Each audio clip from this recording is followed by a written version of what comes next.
dentro de esta semana de la innovación donostiarra, tenemos la suerte de contar con Pilar Manchón. Ella trabaja en Google, está liderando parte de su estrategia de inteligencia artificial y seguro que nos puede contar muchas cosas interesantes sobre lo que están haciendo, sobre lo que creen que vendrá y también sobre cómo la inteligencia artificial va a cambiar la vida de las personas y también va a ser una herramienta para las organizaciones y las empresas para ser más competitivas y, ¿por qué no? ¿No? También aquí en lo local, en Donosti, cómo puede ayudarnos como ciudadanos y como organizaciones.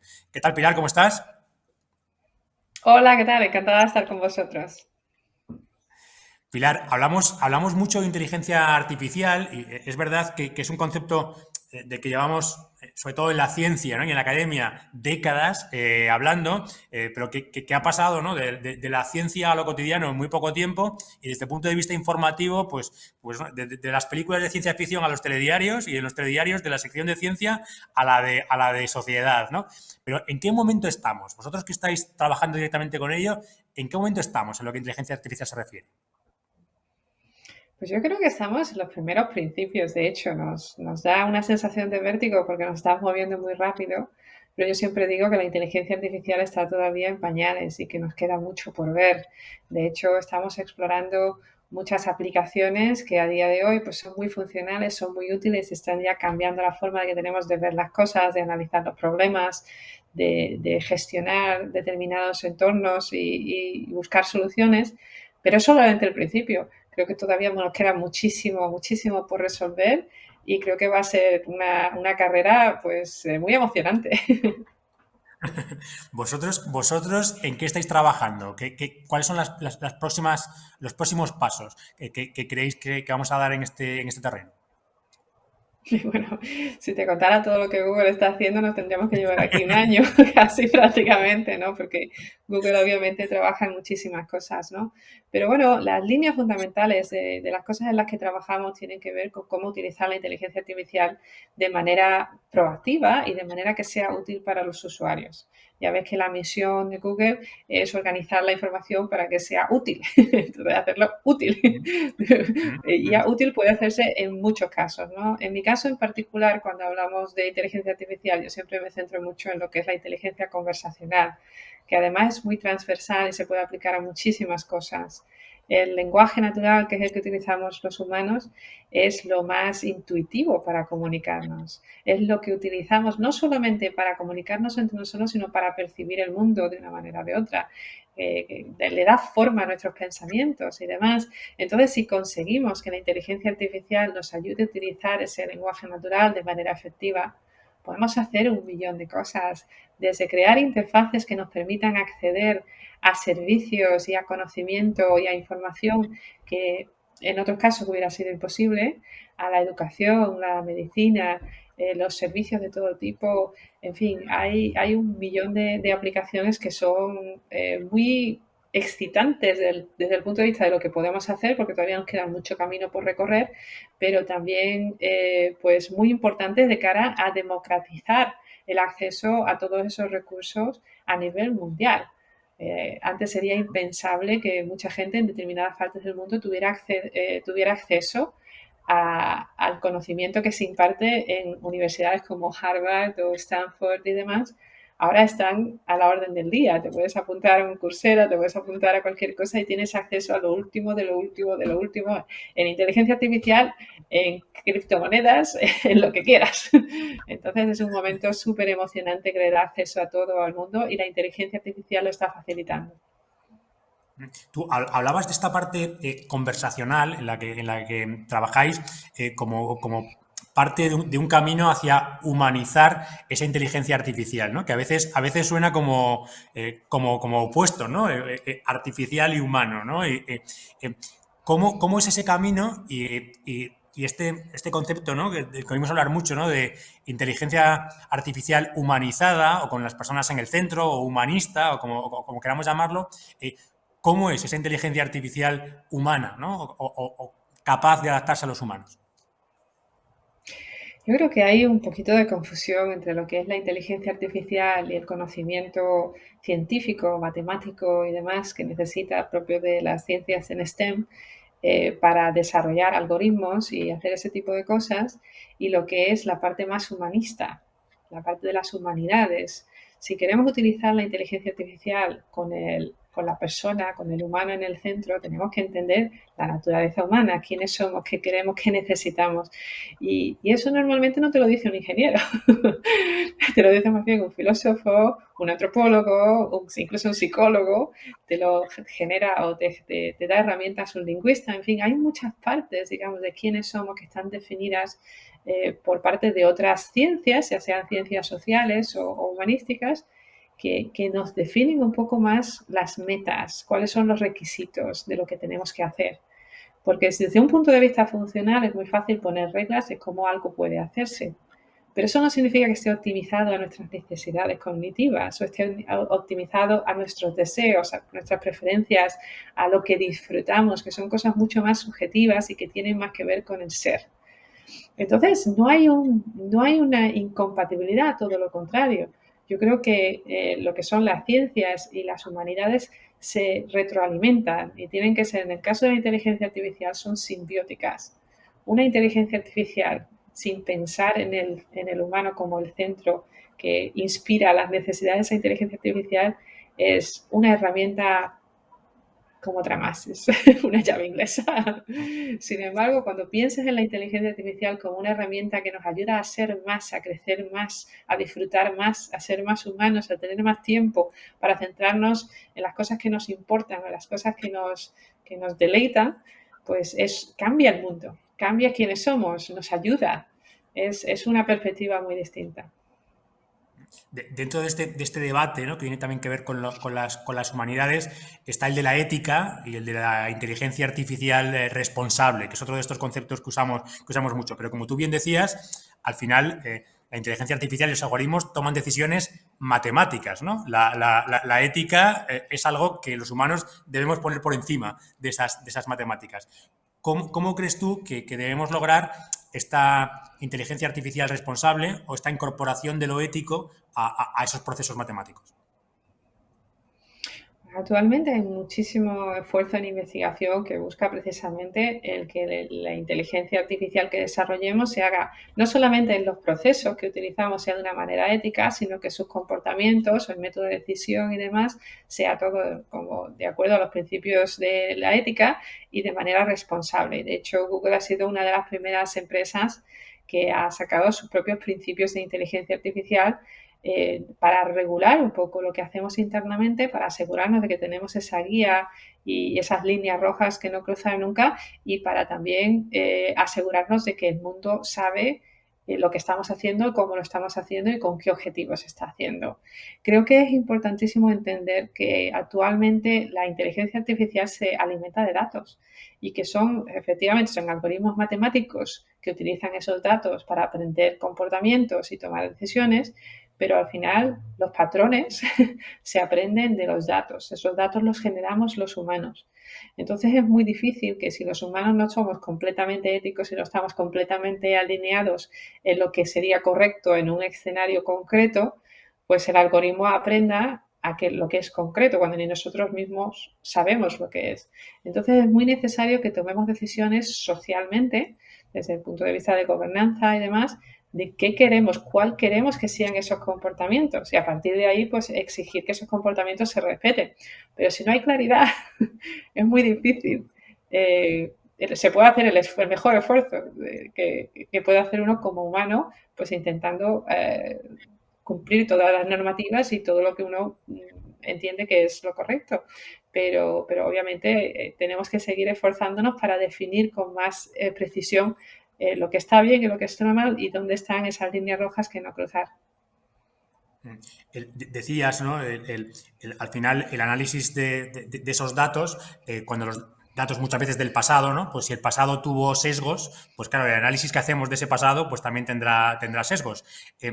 ¿Cómo estáis trabajando o cómo crees también que deben trabajar las personas que están liderando la inteligencia artificial para evitar esos sesgos, ¿no? Que es otro de los conceptos de los que leemos mucho a veces también en esta visión distópica que yo creo que hay que desterrar también, ¿no? de la inteligencia artificial.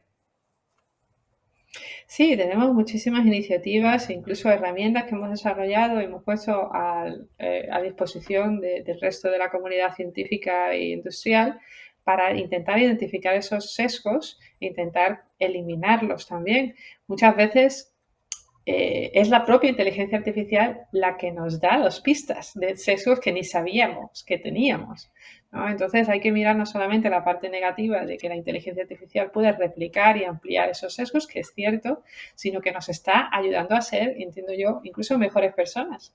Porque cuando tienes los datos por delante, es una cosa que alguien te diga, oye, yo pienso que tú tienes un sesgo o que tienes un prejuicio, y otra cosa es que tú tengas unos datos por delante que te demuestren que efectivamente tu comportamiento o tus opiniones se inclinan hacia un lado u otro. Eso es incontestable, ahí ya tienes la prueba. Y muchas veces no somos conscientes. Entonces, es la propia inteligencia artificial la que está destapando muchos de esos sesgos, lo cual el primer paso para solucionar un problema es reconocer que se tiene ese problema. Así que, como decía, con esas herramientas, con esa voluntad y con esa paciencia de ir desenterrando esos sesgos, identificándolos y entonces corrigiéndolos, es como verdaderamente vamos a avanzar. Es muy interesante esta parte, ¿no? De visibilizar los sesgos, ¿no? Que ya teníamos. Yo creo que es interesante también no culpar al algoritmo de cosas que ya ocurrían, ¿no? O sea, no es que el algoritmo sesga, ¿no? Los sesgos estaban en nosotros y a veces lo fácil y lo cómodo es culpar al algoritmo. Tú hablabas antes de democratizar la inteligencia artificial y yo creo que es un concepto muy interesante. Eh, desde el punto de vista de las organizaciones, desde el punto de vista de las empresas que no se dedican a hacer inteligencia artificial, ¿no? Sino que podrían ser usuarias de inteligencia artificial. Pues, ¿cuál crees que puede ser el impacto? Y una empresa local, ¿no? Una organización grande o pequeña, ¿no? Local, aquí en Donosti, ¿cómo crees tú que se va a beneficiar en el corto o en el medio plazo de la inteligencia artificial? ¿Qué le puede aportar tanto a una organización como a una persona, ¿no? La inteligencia artificial para gente que no está desarrollando la inteligencia artificial como vosotros. Pues yo creo que es muy fácil ver que en el futuro cercano, y ya prácticamente estamos viviendo en ese futuro, que la inteligencia artificial está en todos sitios. Como empresa, eres una empresa generadora, una empresa beneficiaria o una empresa gestora de inteligencia artificial o las tres cosas juntas. Pero ninguna empresa en el futuro cercano se va a quedar prácticamente fuera de la influencia o del impacto de la inteligencia artificial.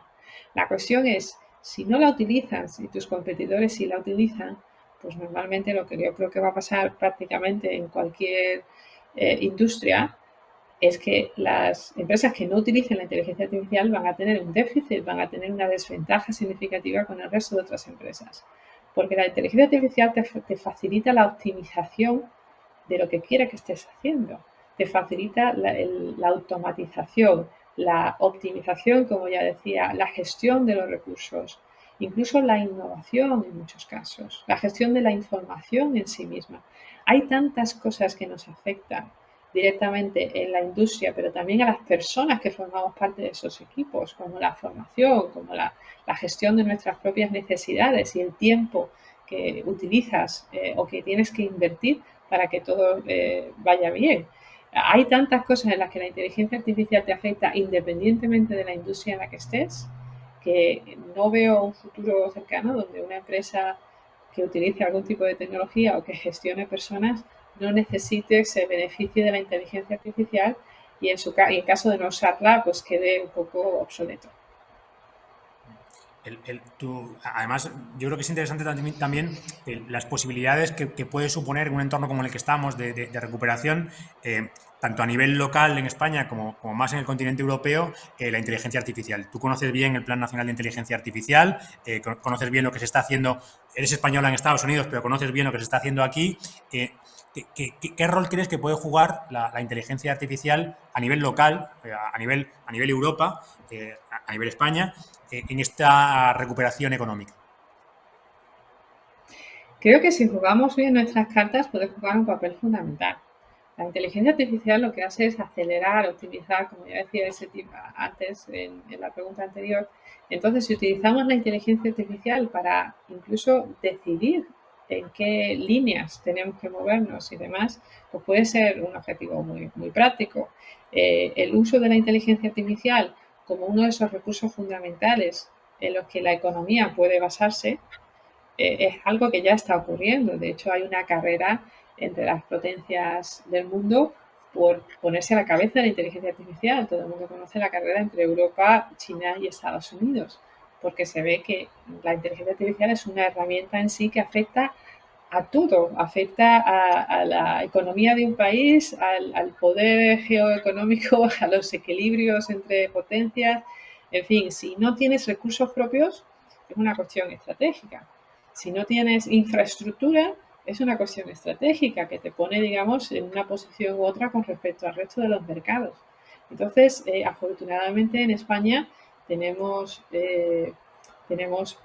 ya organismos que se están centrando en ver cuál es esa estrategia de país, cómo encaja esa estrategia de país dentro de Europa, creando una estrategia, digamos, más horizontal como potencia europea, aunque hay muchas desigualdades entre los países en Europa en términos de la inversión en inteligencia artificial y en la capacidad de inteligencia artificial, y a partir de ahí, pues competir y colaborar con el resto del mundo para avanzar, pues eso, de manera coherente y consistente en lugar de quedarnos aislados y retrógrados, ¿no? Obsoletos más bien, ¿no?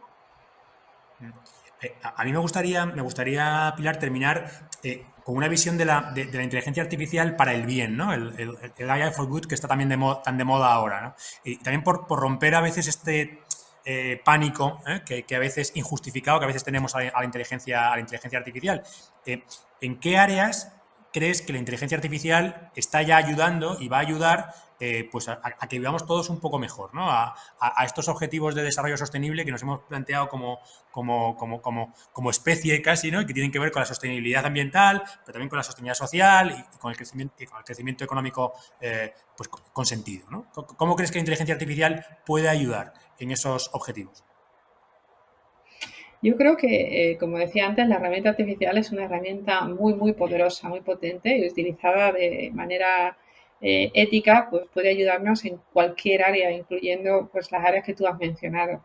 Desde el punto de vista de la sostenibilidad, el cambio climático, los problemas que generan y demás, pues podemos hablar de planes basados en inteligencia artificial que optimizan el uso de la energía, optimizan también cómo se genera esa energía. Todo lo que sea darnos información, encontrar patrones, entender mejor cuáles son los problemas para buscar soluciones nos va a ayudar. Y la inteligencia artificial es lo que hace, es optimizar, buscar, visualizar ese tipo de cosas. Otras áreas de AI for Good, de la inteligencia artificial para el bien, puede ser también lo que hablábamos antes de los prejuicios y el sesgo, que muchas veces está embebido en las instituciones, en la forma de hacer las cosas, incluso en algunos casos, en algunos países, en la propia legislación. Y la inteligencia artificial puede de manera sistemática identificar cuáles son esos y ponerlo en manos de los organismos o las personas que puedan tomar decisiones al respecto y adoptar soluciones. Incluso podemos programar la inteligencia artificial para proponer soluciones que puedan ser más óptimas o puedan mitigar el problema a corto y medio plazo. La inteligencia artificial puede usarse también para el acceso a recursos fundamentales, como por ejemplo la medicina, el cuidado personal y ese tipo de cosas. Utilizando la inteligencia artificial no necesitamos necesariamente tener un doctor que esté en el último lugar recóndito de la Tierra para atender determinadas necesidades muy básicas que pueden simplemente ser atendidas por una entidad inteligente. Entonces, hay tantas cosas que se pueden hacer si utilizamos los recursos de manera debida y los gestionamos bien, que es imposible los todos. Pues yo creo que es interesante este mensaje para terminar, ¿no? Que la inteligencia artificial es una herramienta tremendamente poderosa y que tenemos que ser nosotros los que decidamos usarla para el bien y no para otras cosas, ¿no? Y que al final seremos las personas los que decidamos y los que usemos este superpoder, ¿no? Que nos puede dar la inteligencia artificial. Yo, si me permites, añadiría una cosa o subrayaría algo más. Y es que uno de los potenciales o de las cosas más impactantes que la inteligencia artificial puede hacer, la he mencionado antes, es en la educación. Yo creo que el poder de las personas se amplifica y se potencia cuanto más educación y conocimiento tienen. Entonces eso es un paso fundamental, porque tú puedes ayudarle a hacer algo hoy, pero si le ayudas a aprender, a crecer, a desarrollarse, a evolucionar, no son personas dependientes de, sino son personas generadoras de. Y eso toca a partir de la educación. Con lo cual yo diría que, aunque tenemos muchísimas necesidades y se pueden paliar de una manera o de otra con la ayuda de la inteligencia artificial, la educación necesariamente tiene que ser uno de los objetivos prioritarios. Que tendremos mejor inteligencia artificial si tenemos mejor educación, ¿no? Pues yo creo que es un mensaje muy interesante. Pues muchísimas gracias, Pilar, por acompañarnos en esta Semana de la Innovación de San Sebastián. Es un placer, muchísimas gracias a vosotros por invitarme.